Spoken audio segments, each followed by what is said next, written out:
kami akan mendengarkan dan merenungkan kebenaran firman-Mu ya Tuhan. Engkau yang senantiasa berikan kami roh hikmat, sehingga kebenaran firman Tuhan yang akan kami perdengarkan boleh kami imani, mengerti, terlebih kami kerjakan dalam hidup kami. Dalam nama Yesus kami berdoa dan mengucap syukur kepada Tuhan. Amin. Shalom. Shalom. Bapak Ibu, mari kita buka Alkitab kita Yohanes pasalnya yang kedua. Dimulai ayat 13 sampai ayatnya yang ke-22. Yohanes pasal 2 dimulai ayat 13 sampai ayatnya yang ke-22. Kami akan membacakan firman Tuhan bagi kita. Demikianlah kebenaran firman Tuhan. Ketika hari raya Paskah orang Yahudi sudah dekat, Yesus berangkat ke Yerusalem. Dalam bait suci didapatinya pedagang-pedagang lembu, kambing domba, merpati, dan penukar uang duduk di situ. Ia membuat cambuk dari tali, lalu mengusir mereka semua dari bait suci dengan semua kambing domba dan lembu mereka. Uang penukar-penukar dihamburkannya ke tanah, dan meja-meja mereka dibalikkannya. Kepada pedagang-pedagang merpati ia berkata, "Ambil semuanya ini dari sini. Jangan kamu membuat rumah Bapakku menjadi tempat berjualan." Maka teringatlah murid-muridnya bahwa ada tertulis, "Cinta untuk rumahmu menghanguskan aku." Orang-orang Yahudi menantang Yesus, katanya, "Tanda apakah dapat engkau tunjukkan kepada kami bahwa engkau berhak bertindak demikian?" Jawab Yesus kepada mereka, "Rombak bait Allah ini, dan dalam 3 hari aku akan mendirikannya kembali." Lalu kata orang Yahudi kepadanya, 46 tahun orang mendirikan bait Allah ini, dan engkau dapat membangunnya dalam 3 hari? Tapi yang dimaksudkannya dengan bait Allah ialah tubuhnya sendiri. Kemudian sesudah ia bangkit dari antara orang mati, barulah teringat oleh murid-muridnya bahwa hal itu telah dikatakannya, dan mereka pun percayalah akan kitab suci dan akan perkataan yang telah diucapkan Yesus. Amin. Bapak Ibu saudara, minggu ini kita mau merenungkan firman Tuhan dengan tema bait Allah adalah tempat memuliakan Tuhan. Bait Allah adalah tempat untuk memuliakan Tuhan. Bapak Ibu saudara-saudara, seorang pencipta, seorang yang mengarang sesuatu, yang menciptakan dan membentuk sesuatu, akan kecewa, marah, dan kesal apabila karyanya itu tidak sesuai fungsinya. Kita berikan sampel. Tukang membuat meja untuk menulis dan meletakkan barang tertentu. Meja, ya. Tukang membuat meja untuk menulis dan meletakkan barang-barang tertentu. Ketika ada anak-anak yang duduk di meja, kita sebagai orang tua mengatakan, "Pantang, nak."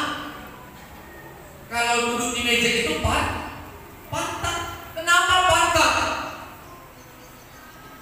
Kalau ada anak-anak yang mengatakan itu kepada kita, "Kenapa pantang, Pak, Bu, duduk di meja?"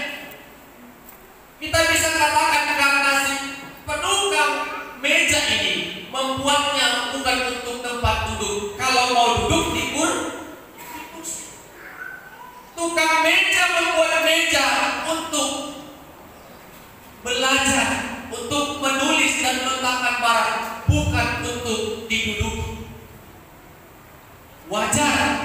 membuat meja akan marah, karena meja yang dia bentuk tidak difungsikan dengan baik. Bapak Ibu saudara-saudara, itu dunia meja. Yesus anak Allah sangat marah kepada orang-orang yang berdagang di bait Allah. Bait Allah sudah disalahgunakan fungsinya. Bait Allah yang dasarnya untuk tempat orang-orang kudus untuk memuji Tuhan, memberikan persembahan, korban penghapusan dosa, korban keselamatan, disalahgunakan oleh kelompok-kelompok tertentu yang tadinya bait Allah yang kudus dan suci telah dicemari oleh praktek-praktek bisnis. Di sekitar bait Allah ada yang berjualan, tukar beli barang, lembu, kambing domba, merpati, dan tukar uang. Ini adalah hewan-hewan yang akan dipersembahkan karena hari raya Paskah sudah mendekat. Jadi Bapak Ibu saudara-saudara, imam-imam kepala pastinya mengambil keuntungan dari hasil dagang orang-orang yang berjualan di sekitar bait Allah. Apa yang dilakukan Yesus? Sebagai wakil Allah, Yesus benar-benar marah. Dia mencampakkan dan memulihkan semua meja, dan dia melepaskan lembu, kambing domba mereka. Karena bait Allah tidak lagi difungsikan dengan baik. Bapak Ibu saudara-saudara, bait Allah sudah digunakan untuk bisnis. Benar, mereka tidak memperlihatkan secara nyata, tetapi Yesus mengetahui praktek-praktek kotor yang sedang terjadi di lingkungan bait Allah, sehingga dia marah. Orang-orang pada saat itu dibutakan mata hatinya hanya untuk mengambil keuntungan. Mereka mencemari bait Allah dengan tidak memfungsikan bait Allah dengan sebaik-baiknya. Bapak Ibu saudara-saudara, ini pembelajaran bagi kita. Jangan pernah kita mengambil keuntungan dari rumah ibadah, amin. Jangan pernah mengambil keuntungan. Kalau mengambil keuntungan dari bait Allah ini, dari pelayanan gereja ini, silakan cari kenikmatan dunia. Bait Allah dibentuk, bait Allah dibangun hanya untuk memuji, memuliakan nama Tuhan. Itu tentang berdagang. Bagaimana dengan masa sekarang? Apakah bait Allah telah digunakan dengan baik? Bapak Ibu saudara-saudara, dari sekian banyak orang yang datang pada saat ini, apakah ketika kita beribadah dari saat teduh tadi sampai amin nanti, ada yang menggunakan handphone, mengotak-atik handphone atau status, dia status orang, cerita orang, ada? Ada? Kalau itu kita lakukan dalam bait Allah yang kudus ini, sesungguhnya Allah telah murka. Lu jangan kita dalam dong dengan mau kecek-kecek handphone dong, ilah aku kita di pinggir pasar, apalagi main game.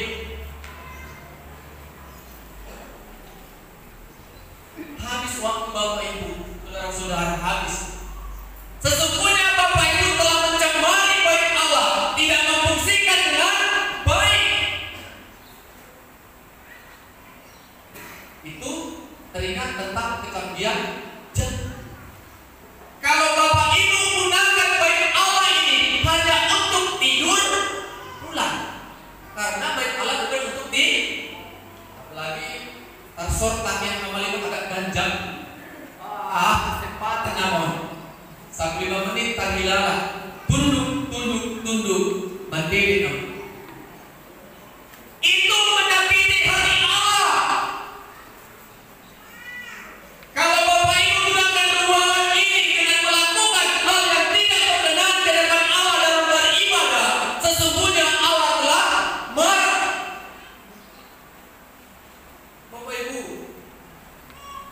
Itulah yang sedang terjadi pada saat ini. Baik Allah tidak lagi digunakan dengan baik.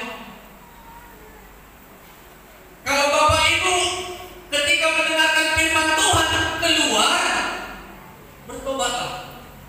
Itu telah menyakiti hati. Bapak Ibu, saya pernah berpikir, dari sini kita berangkat ke Medan. Saya tidak mempertimbangkan kalau kita sesak buang air kecil, bisa kita tahan atau tidak? Ke Medan, tidak berhenti, pasti kita akan tahan itu. Bagaimana dengan kita 1 jam? Kalau memang kita ada niat buang air kecil, maka sebelum saat teduh pergilah. Dan Bapak Ibu tetap bertahan untuk menikmati ibadah. Jangan sedikit pun tinggalkan acara untuk keluar sejenak, menikmati suasana luar. Buat hati kita merasa tenang. Apalagi ada kaum pria yang mengambil waktu untuk merokok. Saat kita memberitakan Tuhan marah. Tuhan marah bukan karena saya tidak merokok. Tuhan marah. Ibadah berlangsung, Bapak Ibu pemuda-pemudi berada di luar untuk merokok. Tuhan marah, menangis. Siapa yang sakit hati? Kami hanya bisa menyampaikan kalau Tuhan akan marah kepada orang-orang yang tidak menggunakan waktunya telah berangkat dari rumah dan memuji memuliakan nama Tuhan. Bapak Ibu saudara-saudara, kita bukan mengambil keuntungan dari pedang, tetapi sesungguhnya kita secara tidak langsung telah menyakiti hati Tuhan. Hati Tuhan yang kita sakiti. Berangkat kita beribadah, pakaian keramik kita, tetapi yang kita kerjakan dalam rumah ibadah ini sesungguhnya tidak berkenan di hadapan Tuhan. Kalau mau merokok Bapak Ibu pulang gereja panjang pun boleh, tapi janganlah waktu nyanyi soraklah haleluya menarik keluar. Ini Bapak Ibu, Tuhan sangat marah.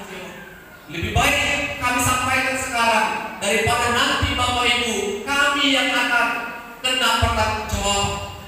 Kelak aku mati, kelak aku dihakimi Tuhan, maka yang benar tidak akan aku sampaikan, aku kena imbasnya. Bapak Ibu saudara-saudara, Tuhan marah kepada orang-orang yang menyalahgunakan baik Allah yang seharusnya untuk beribadah memuji Tuhan, tetapi mereka tidak melakukan itu. Apa kata orang-orang Yahudi Bapak Ibu, kepala-kepala imam? Mereka menantang Yesus. Apa katanya? Apa tanda yang bisa engkau berikan kepada kami sehingga engkau berhak melakukan itu kepada kami? Apa tandanya? Apa buktinya kalau kau berhak sehingga engkau marah-marah kepada kami di bait suci? Yesus benar-benar marah. Yesus kecewa. Makanya Bapak Ibu, orang sering mengatakan siapa yang gak pernah marah? Yesus itu pernah. Inilah kejadiannya. Yesus marah punya alasan, karena baik Allah yang kudus telah dinodai oleh praktek-praktek bisnis. Baik Allah yang kudus tidak lagi digunakan sebaik-baiknya.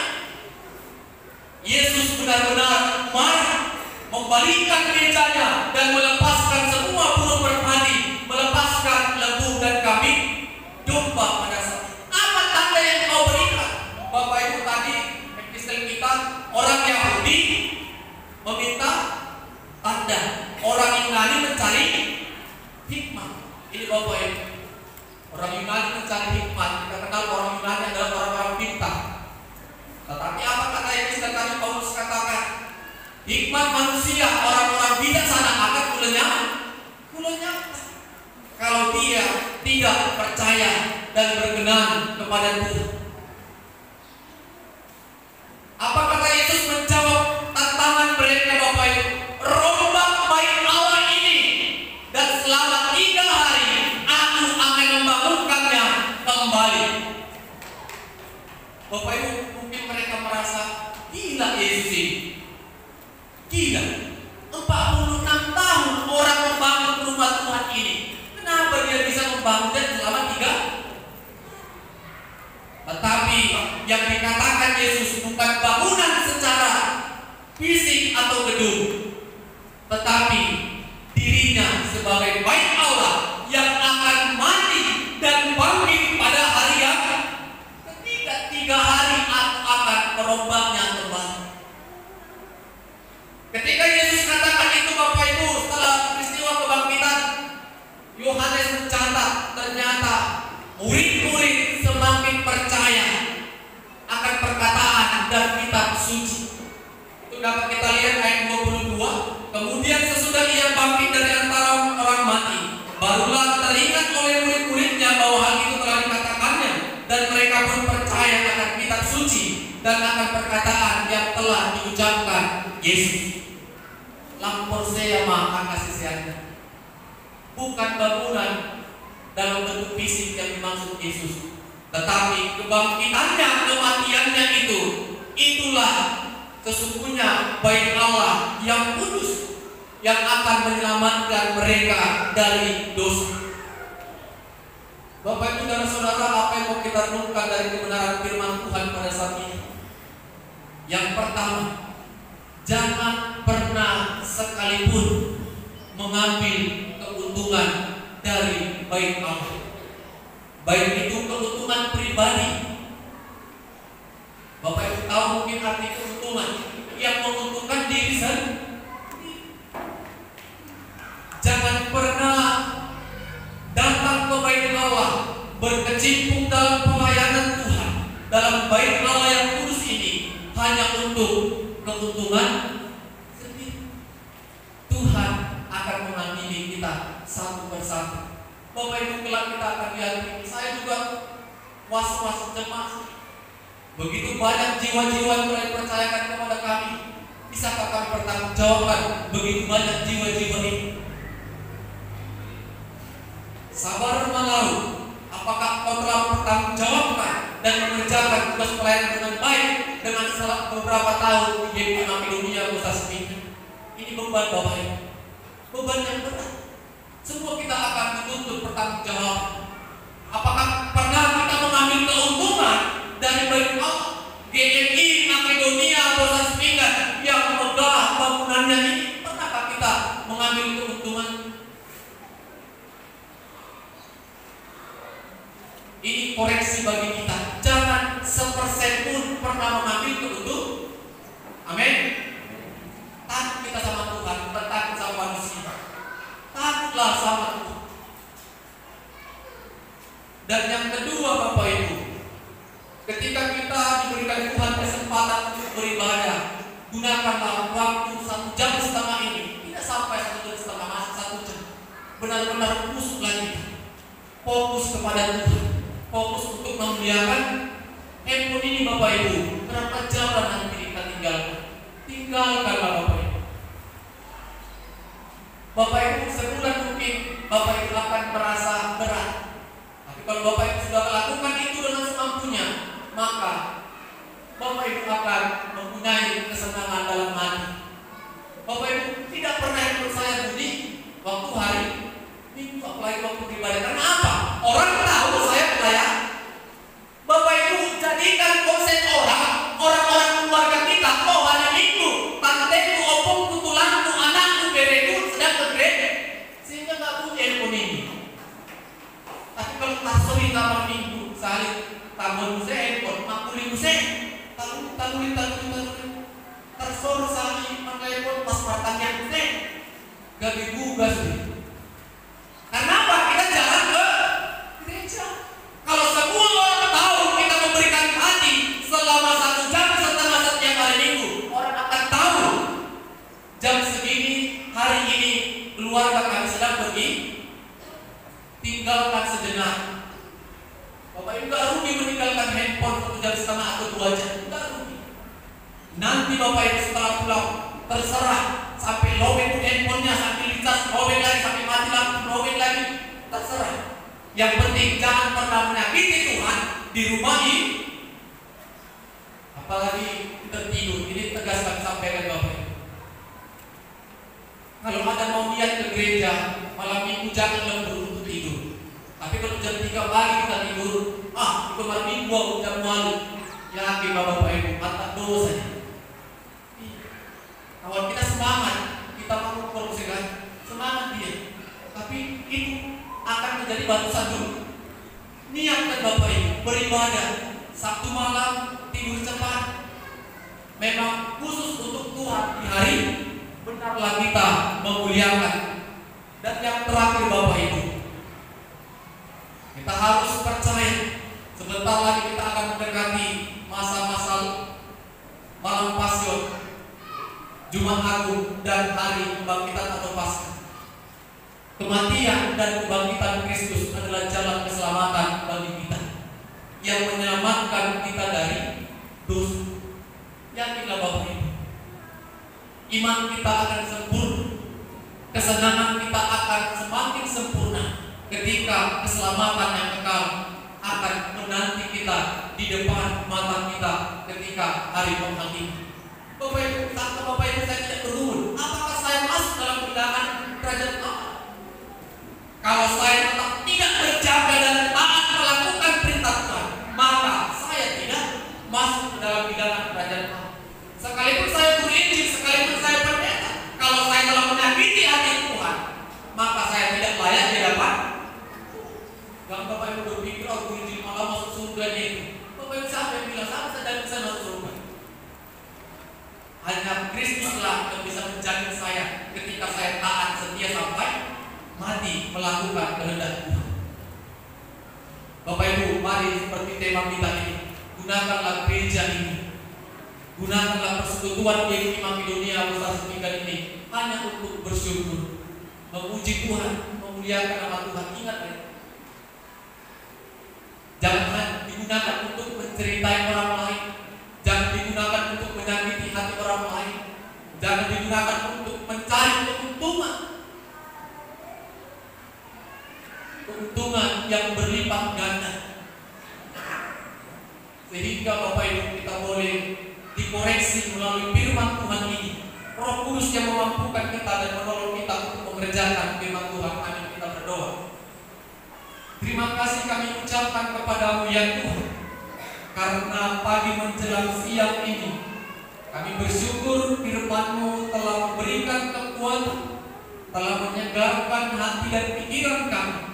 Sesungguhnya secara tidak langsung kami telah menyakiti Allah dengan tidak menggunakan waktu dan tempat-Mu yang kudus ini untuk sungguh-sungguh bersyukur, memuji dan memuliakan nama Tuhan. Hamba-Mu berdoa buat kami semua Tuhan, ampunkan kami semua ketika kami telah menyakiti hati Tuhan dengan tidak menggunakan waktu dan ibadah ini dengan baik. Biarlah Roh Kudus-Mu yang senantiasa menyertai kami, sehingga kami dapat melawan keinginan daging kami, melawan nafsu-nafsu dunia yang membuat kami jatuh ke dalam maut. Roh-Mu yang kudus senantiasa menjaga dan membentengi kami, sehingga selama perjalanan ibadah kami boleh memberikan waktu untuk Tuhan, memuliakan Tuhan dan memuji nama Tuhan. 1 minggu ke depan kami akan bekerja dan beraktivitas ya Tuhan. Tuhan tolong kami, Tuhan kuatkan kami, Tuhan yang membantu kami boleh mencari segala pekerjaan, mencari rezeki di tengah-tengah kehidupan kami. Biarlah kasih dan kemurahan Tuhan menyertai setiap pekerjaan kami, dan ingatkan kami kembali di minggu yang akan datang untuk kembali bersyukur, menikmati berkat-berkat surgawi yang dari Tuhan. Dalam nama Yesus kami berdoa dan bersyukur kepada Tuhan. Amin.